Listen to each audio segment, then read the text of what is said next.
nababwiye yuko ngiye kuzajya mbazanira ibintu bimeze neza, ibintu bisobanutse kandi ibintu biryoshye. Ubu ngubu ni bwa mbere nakwishyira kuri kamera imbere yanyu, niyo mpamvu mvuze ngo reka nze ubundi mbakorere video nziza kandi zisobanutse. Uri mushyashya hano wagaragaza ugakanda subscribe, ukakanda no kunzogera, ugakora no kuri comment, ukagira twandikira aho ngaho muri comment mbere yuko wumva bino bintu tugiye kuvuga aka kanya. Ikiranga ibintu tugiye kuvuga kiba bivuga ku kuntu, dore impamvu zirindwi zituma cyangwa se zikunze gutuma abagabo cyangwa abagore baca inyuma y'abo bashakanye. Rero guys, akenshi abantu bari gutandukana hano ku isi cyangwa se hano mu gihugu cyangwa se hanze y'igihugu, abagore cyangwa se abagabo bagashima y'abagabo bashakanye cyangwa se abagabo bagashima abagore bashakanye, ugasanga mu rugo hariyo amakimbirane cyane atandukanye. Iyi ngingo rero nagize ngo tubashe kwiganiraho cyangwa se mbashe kwigarukaho kugira ngo nawe unyumva wumve uko ugomba kubigenza, kugira ngo iyo umwe mu bashakanye atakibonye urukundo cyangwa se kwitabwaho, usanga nyine ari cya gihe uzasanga umugore cyangwa se umugabo yaciye umugore we cyangwa se umugabo we inyuma. Kudaha uwo mwashakanye agaciro cyangwa se ngo umuhereze ibyo akwiye nk'umugabo cyangwa se nk'umugore ngo wuzuze inshingano zawe, ibyo ni byo bintu bizatuma umugore wawe n'ubundi aguca inyuma cyangwa se umugabo wawe aguca inyuma, bigatuma urugo rwanyu rusenyuka. Imibonano mpuzabitsina idahagije cyangwa iyi ni ingingo ya kabiri bagiye kubabwira. Imibonano mpuzabitsina idahagije cyangwa itanejeje, bakundi bavuga ngo abagabo barangiza vuba cyangwa se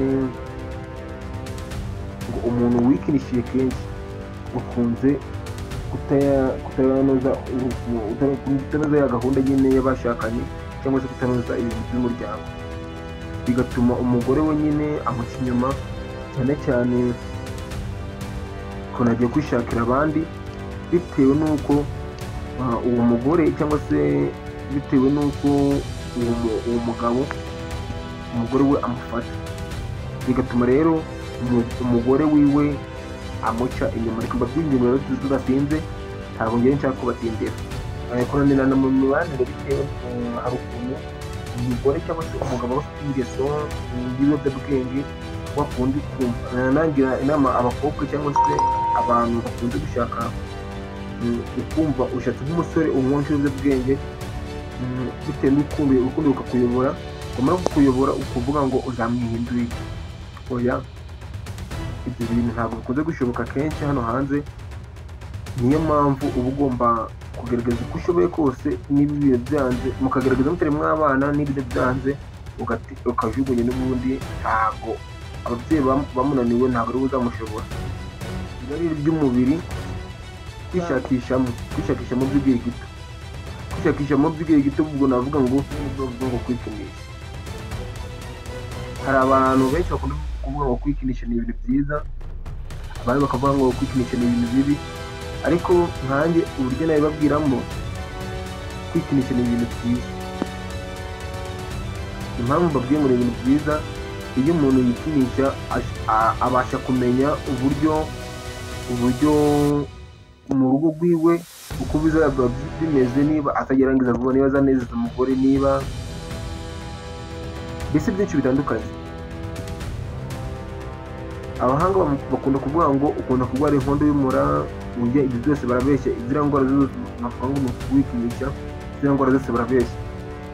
Ahubwo uko bijya bigenda, ushobora kwikinisha wenda ukikomeretsa bitewe n'ibyo wakoresheje, cyangwa se ukaba wahura n'izindi ngorane nyine, ariko bira byo kuvuga ngo uzaba ikiremba cyangwa se ngo ntabwo byara ibyo, cyangwa ngo urangiza avuga ngo ukora kwikinisha. Oya, aho ngaho bari kubeshya, abo ngabo ntabwo duhuza, abo ngabo baba bari kubeshya kabisa. Bidatinze rero, ikindi cya gatanu kiravuga ngo kutemera guhura n'ibibazo byo mu rugo, ugashaka gushaka mbese ibisubizo by'urugo, ukagerageza kubishaka mu buryo bworoshye. Ibyo bintu ntabwo bizigera biguhira mu gihe ugiye gushinga urugo.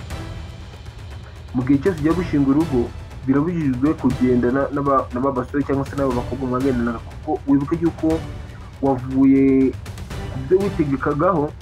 Ubu ngubu ugiye gutangira kuyoborwa n'umugore wawe.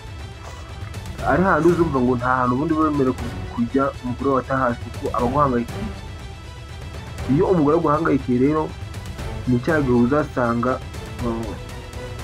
kurya ntago ashobora kurya mu gihe utari wazi, agakutegereza paka ku buryo wanabura akaza kukwishakira. Ugasanga wowe ibintu bikubigira big deal, ariko ntabwo aba ari byo. Ibintu ujye ubyoroshye, kuko niko umuntu ugukunda wese aba ateye, ahangayika cyane cyane kugira ngo amenye, wenda mbese aba ashaka kumenya ubuzima bwawe, ngo amenye ibyo ukunda, amenye ibyo wanga, amenye gahunda yawe ya buri munsi. Mwitonde rero ibyo bintu byo mugomba kugenderaho. Icya gatandatu, ishyari cyangwa kwihorera. Hari ukuntu ushwana n'umugore wawe cyangwa se na madamu wawe ukagaragaza umujinya mwinshi, kandi muri burarane ugasanga umwe yaraye ukwe, undi yaraye ukwe. Nyamaze ibyo bintu ntabwo ari byiza. Hari ababikora ku buryo bwo kwihimura igihe bakeka cyangwa bamenye ko uwo bashakanye yaciye undi inyuma. Ariko ndi kubabwira rero, ushobora gukeka nk'umugore wawe cyangwa se ugakeka nk'umugabo wawe ko bari guciye inyuma, ugashaka kumutega imitego cyangwa se ugashaka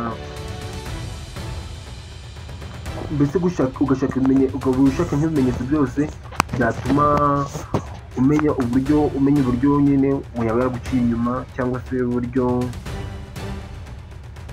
mbese ugashaka kumenya amakuru yose nyamaze ari amagambo y'abantu bakubwira kugira ngo wumve uko umugabo wawe ari buvuge cyangwa se uko umugore wawe ari buvuge. Ibyo bintu ntabwo bikomeza umuryango, ahubwo bisenya urugo. Reka tudatinze, mwebwe mwanyandika muri comment, maze ubundi mumbwire ngo ibi bintu kabisa ugerageze ubundi ubinonosore neza, cyangwa se mwebwe ikintu cyose mumbwira icyo nabakoreraho, icyo ari cyo cyose hano muri comment murambwira. Ariko nyamuneka wibuke mu gihe ntavuga icya nyuma, wibuke gukanda subscribe kugira ngo mukomeze kunshyigikira. Murabona yuko niho ngitangira channel, ntabwo ko ari ngitangira kuko ntaho ndagera kabisa. Mugerageze rero mukande subscribe, mukande no kunzogera, mukande like kugira ngo menye yuko ino video yanjye mwayikunze, kuko iyo mwakunze video yacu cyangwa se iyo mwakunze zino video zacu muba mumeze nkaho mu kuvuga ngo turagushyigikiye mukomeza. Utakanze like rero niko kundi uzavuga ngo wirebeye gusa uhita wigendera. Gerageza rero maze ubundi ubaze gukanda subscribe nyamuneka, ni bagaza ibintu byiza bimeze gutya. Ikintu cya kabiri gituma umugabo cyangwa se umugore atandukanye n'uwo bashakanye, mbo ubusinzi, ibiyobyabwenge ni nayo bivuzeho kare, cyangwa ikoranabuhanga rikoreshwa nabi. Muri makeya byandi ugasanga ufite nk'umugore cyangwa se ugasanga ufite nk'umugabo n'umugabo adahari, cyangwa mu gihe mutararanye ugasanga ureba porunogarafi. Ibyo bintu ntabwo byubaka urugo, haba abasore haba abakobwa. Ibyo bintu bishobora gutera irari ry'ubusambanyi, bigatuma ukora ibyo utatekereje, cyangwa se ugatangira kwifuza ibyo utagombye kwifuza. Ibyo bintu rero ntabwo ari byiza cyane, nta nubwo ari na byiza na gatoya. Iyo ureba ziriya filimi z'urukozasoni, ni naho hazavamo ugasanga rimwe na rimwe ugasanga urikinisha kandi utabikoraga, ugasanga ukora ibintu mbese bitari byiza na gatoya, habe na gatoya, mbese umeze nk'umuntu unywa ibiyobyabwenge. Nyamuneka mugerageze mwirinde, mumenye ko sida nta rukingo tubifite, habe n'umuti kabisa. Mugerageze rero mukomeze kwirinda kandi mukunde igihugu cyacu cyatubyaye, mujye mugerageza maze ubundi twamagane amacakubiri yaboneka ayo ari yo yose, kandi twirinde babandi birirwa bavuga amagambo atari meza. Abo ngabo tujye tubirindira kure, cyane cyane tujye dukoresha imbuga nkoranyambaga. Mujye mugerageza, cyangwa ndabakunda cyane, umuntu w'inkurikiye gerageza nongere mbisubiremo ukande subscribe kugira ngo ujye ubona video nk'izi nziza kandi zimeze neza. Ngiye kuza mbahereza video nziza ngenda amazina yose, amakuru ya nyayo. Gerageza rero bikore, kandi ndabakunda cyane. Ciao ciao, amahoro y'Imana akomeze abane namwe.